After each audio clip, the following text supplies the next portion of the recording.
राधे गोविंदा मन भजले हरि का प्यारा नाम है। गोपाला हरि का प्यारा नाम है। नंदलाला हरि का प्यारा नाम है। श्री राधे गोविंदा मन भजले हरि का प्यारा नाम है। मोर मुकुट सिर गले बनमाला केसर तिलक लगाए। वृंदावन की कुंज गलिन में सबको नाच नचाए। श्री राधे गोविंदा मन भजले हरि का प्यारा नाम है। गोपाला हरि का प्यारा नाम है। नंदलाला हरि का प्यारा नाम है।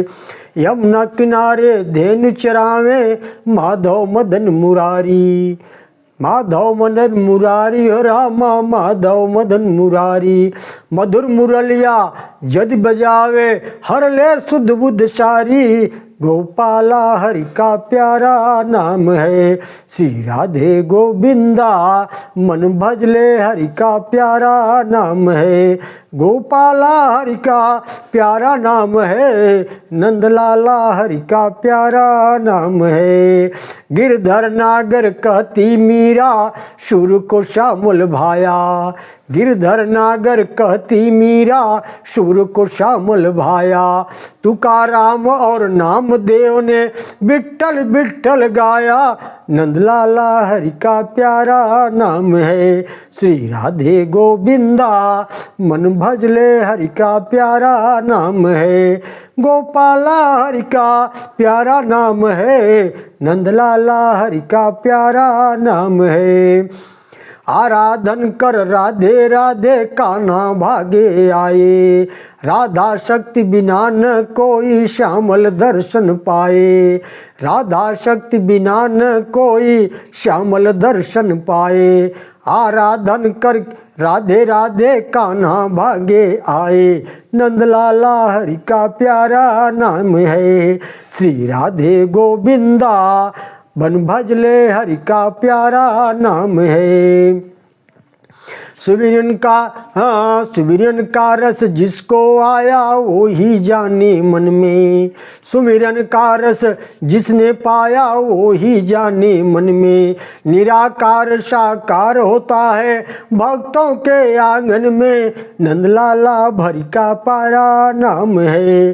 श्री राधे गोविंदा मन भजले हरि का प्यारा नाम है। गोपाला हरि का प्यारा नाम है।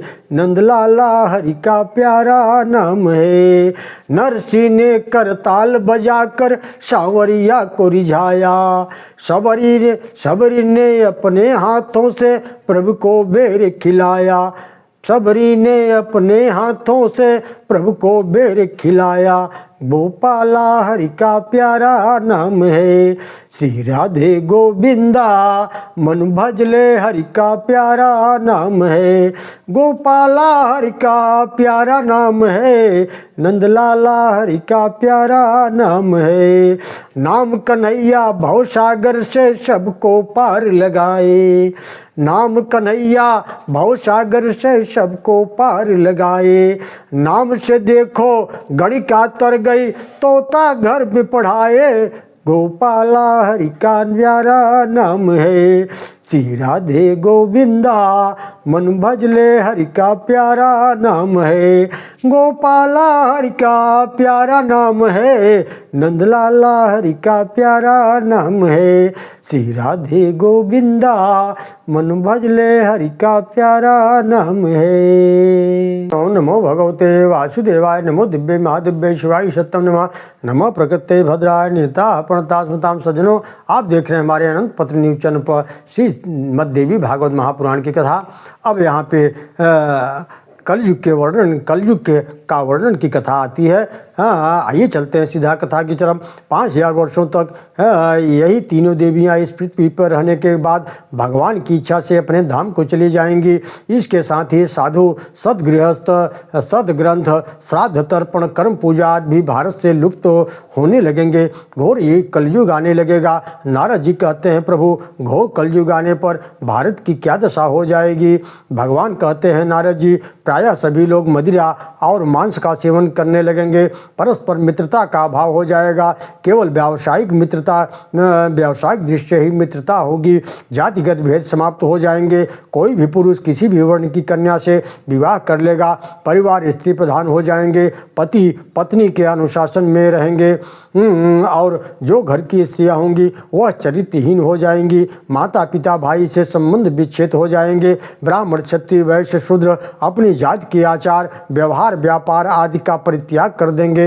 यज्ञोपवीत भार लगने लगेगा। लोगों की जमीन उपजाऊ नहीं रह जाएगी। तुलसीदास जी कलि का वर्णन करते हुए मानस में लिखते हैं, बहुधाम सवारी धाम जति विषया हरि लीन न रही विरति। तपसी धनवंत दरिद्र गृही कलि कौतुक तात न जात कही। कुलवंती निकारहि नारी सती गृहया नहीं चेरी निबेरी गति। सुतमा नहीं मातु पिता तबलो अब लालन दीख नहीं तबलो। ससुरारी पियारी लगी जब ते रिपुरूप कुटुंब भये तब ते। निप पाप परायण धर्म नहीं करि दंड विडम्ब प्रजाति नितहि। धनवंत कुलीन मलिन यपि द्विज चिन्ह जनेऊ उधार तपी। नहीं मान पुराण न वेदहि जो हरि सेवक संत सही कलिशो। कलि वृंद उदार दुनी न सुनी गुण दूषक बात न कोपि गुनी। कल बार ही बार दुकाल परै बिनु अन्न सुखी सब लोग मरै। ब्रह्म क्षत्र विषा शूद्रा जात्याचार विवर्जिता। संध्या च यज्ञ सूत्रम च भवे लुप्तम न संशय। सभी प्राणी कलयुग में सत्य से हीन हो जाएंगे। पृथ्वी फसलों से हीन हो जाएगी। वृक्षों में फल नहीं रह जाएंगे। मनुष्य स्त्रियों व संतान विहीन हो जाएंगे। सत्यहीना जना सर्वे सस्यहीना च मेदिनी। धन के कारण नीच व्यक्ति भी बड़ा श्रेष्ठ माना जाएगा। कल युग में पुरुष और स्त्री अत्यंत छोटे हो जाएंगे। उनकी आयु कम हो जाएगी। 16 वर्ष से ही उनके सिर के बाल पक जाएंगे। 7-8 वर्ष के बालकों की नेत्र दृष्टि कमजोर होने लगेगी। 8 वर्ष की कन्या रजस्वला हो जाएगी। इस प्रकार जब कलयुग अपने चरम पर होगा तो उस समय विश्वास नामक ब्राह्मण के यहाँ भगवान नारायण कल के रूप में अवतरित होंगे और वे अपनी विशाल तलवार से 3 रात में ही संपूर्ण पृथ्वी को पाप विहीन कर देंगे और अंतर्ध्यान हो जाएंगे। ओम नमो भगवते वासुदेवाय। वासुदेवाय। सज्जनों, अब यहाँ थोड़ा सा सत्ययुग के वर्णन किया गया है। इसके बाद कलयुग समाप्त होने के बाद पुनः सतयुग का शुभारंभ हो जाएगा। सतयुग के शुभारंभ होने पर ब्राह्मण धर्मपरायण तपस्वी हो जाएंगे। स्त्रियां प्रतिबद्ध धर्मनिष्ठ हो जाएंगी। क्षत्रिय ही राजा बनेंगे। वैश्य व्यापार में तत्पर हो जाएंगे। सभी पुण्य कर्म करने वाले होंगे। भगवान श्री हरि नारायण कहते हैं कि हे नारद जी, पृथ्वी लोक में 7 दिन का एक सप्ताह होता है। रात और दिन में 8 पहर होते हैं। 15 दिन का एक पक्ष होता है। 30 दिन का एक माह होता है एवं 12 महीने का एक वर्ष होता है। देवताओं का एक दिन मनुष्यों को 1 वर्ष के बराबर होता है। इस प्रकार 4 युग जब एक बार बीत जाते हैं उनको एक चतुर्युगी कहते हैं। इस प्रकार 71 चतुर्युगी का एक मनमंत्र होता है और 14 मनमंत्रों का एक कल्प होता है। उस हिसाब से ब्रह्मा जी की आयु 108 वर्ष की होती है और जितने में ब्रह्मा जी की आयु पूर्ण होती है उतने में केवल भगवती जगदम्बा का एक पलक मात्र झपकता है। 9वें अध्याय में पृथ्वी की उत्पत्ति का प्रकरण है। उनके ध्यान और पूजन की विधि बताई गई है। भगवान नारायण कहते हैं कि हे नारद, सृष्टि के आदि भगवती जगदम्बा से ही इस जगत की उत्पत्ति होती है और अंत में सब उन्हीं में समाहित हो जाता है। सबसे पहले जल ही था, जल के अंदर पृथ्वी छुपी थी। जब बारह कल्प में ब्रह्मा जी की स्तुति करने पर साक्षात भगवान श्री हरि नारायण ही वाराह के रूप में प्रकट हुए हैं। वाराह भगवान ने हिरण्याक्ष का वध किया और वे पृथ्वी को रसातल से वापस ले आए। भगवान माता पृथ्वी से कहती हैं कि आप सबको आश्रय दीजिए और जो भी देवता मनुष्य गंधर्व आदि आपकी पूजा नहीं करेंगे उनको नरक में जाना पड़ेगा।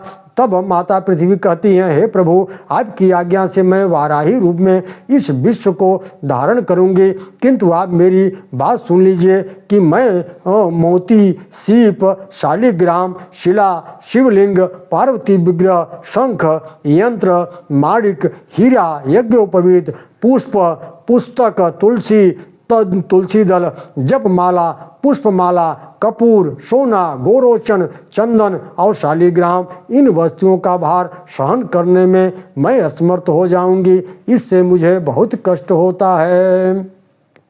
वहां सर्व वाराह रूपेण आज्ञम तवाज्ञया लीला मात्रेण भगवन् विश्वं च सचराचरं मुक्ता सुक्ति हरेशैव शिवलिंगम शिवाय यथा शंखं प्रदीपं यंत्रं च माणिक्यं हीरकं तथा यज्ञसूत्रं च पुष्पं च पुस्तकं तुलसीदलं जपमालां पुष्पमालां कर्पूरं च सुवर्णकं गोरोचनं चंदनं च शालग्राम जलं तथा एतान् ओढुम शक्त्याहम क्लिष्टा च भगवत्क्षिण।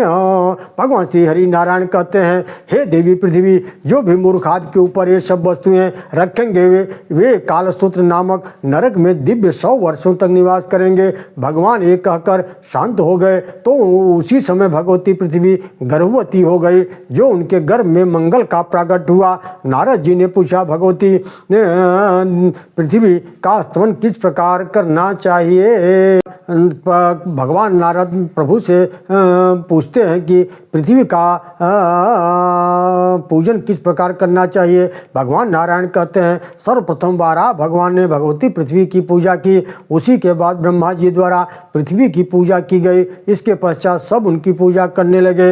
ओं ह्रीं क्लीं क्लीं, ओं ह्रीं श्रीं क्लीं वासुदेवाय स्वाहा स्वाहेत्यनेन मंत्रेण विष्णुनाम पूजिता श्वेत पंकज वर्णाभा सरसचंद्र निभान नाम। हे नारद सुनिए, अब मैं पृथ्वी के ध्यान स्तमन तथा मनतर के विषय में बता रहा हूँ। ओं ह्रीं श्रीं क्लीं वसुधायै स्वाहा, इस मंत्र भगवान विष्णु ने प्राचीन काल में इनका पूजन किया था। इनके ध्यान का स्वरूप यह है कि पृथ्वी देवी श्वेत कमल के वर्ण के समान आभा से युक्त हैं। उनका मुखमंडल शरद पूर्णिमा के चंद्रमा के समान है। उनके संपूर्ण अंग चंदन से अनुलिप्त हैं। वे रत्नमय अलंकारों से सुशोभित हैं। रत्नों के आधार स्वरूपा हैं। वे रत्न गर्भा हैं। मैं ऐसी पृथ्वी देवी की आराधना करता हूँ। इस प्रकार से ध्यान से सभी लोगों को के द्वारा पृथ्वी पूजित हुई। नारद जी पुनः भगवान नारायण से प्रश्न करते हैं कि भूमि के दान करने का क्या फल होता है। भगवान कहते हैं, जो संध्या वंदन करने वाले ब्राह्मण को भूमि दान करता है उसे शिव मंदिर बनवाने का पूर्ण फल प्राप्त हो जाता है। जो फसल सहित पृथ्वी का दान करता है वह उतने वर्ष विष्णुलोक में वास करता है। आगे भगवान यह कहते हैं कि ब्राह्मणों की भूमि हरण करने वाला व्यक्ति अनंत काल तक नरकगामी होता है। शास्त्र में भी भूमि को माँ का स्थान दिया गया है। इसलिए प्रातः काल उठते ही माँ को प्रणाम करना चाहिए और दिन भर होने वाले अपराधों के लिए क्षमा की प्रार्थना करनी चाहिए। ओम नमो दिव्य महादिव्य शिवाय सत्यम नमः। नमो प्रकृते भद्राय नीता प्रणता स्मृताम। ओम नमो भगवते वासुदेवाय।